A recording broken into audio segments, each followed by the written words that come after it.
Mga idol, nandito kami ngayon sa dulo ng runway kung saan mga palanda mo mga idol. Dito ang operation ng tropa, field maintenance. Ayan, kaya lang hindi pa kami makapag umpisa kasi may palanding na eroplano.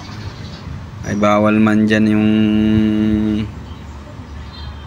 kumbaga hazard ba idol.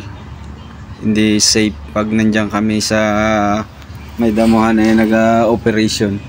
Kaya kailangan naming hintayin na maglanding yon bago pa kami makapag-umpisa mga idol.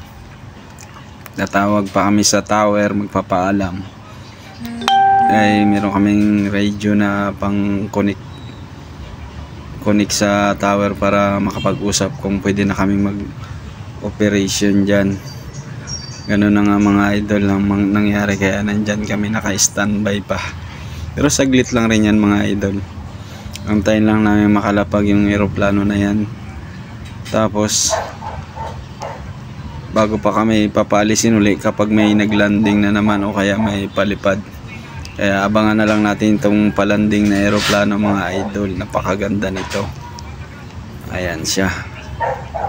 Kung iisipin mo, napakatagal, pero minuto lang, wala pang ilang minuto, walang 2 minuto mga idol.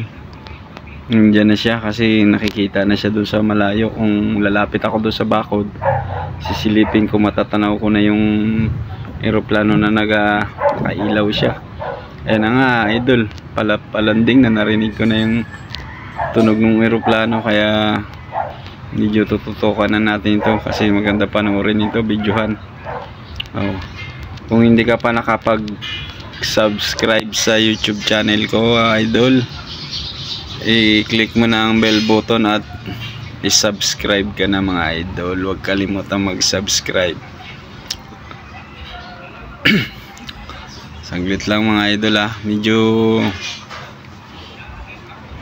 tagal na rin kung sa ating katulad natin pinapanood natin ito, medyo matagal, pakiramdam mo matagal, pero may mga idol na mabilis lang yan mga idol.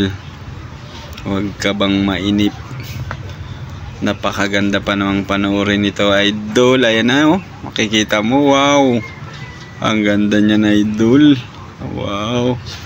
Ang ganda naman ng pagkalanding niya idol. Wow, kita mo yung gulong niya. So pagsayad, diwan pa ng parang usok. Ayan mga idol. Huwag kalimutang i-click ang bell button mga idol. Subscribe na. Maraming salamat po sa panonood.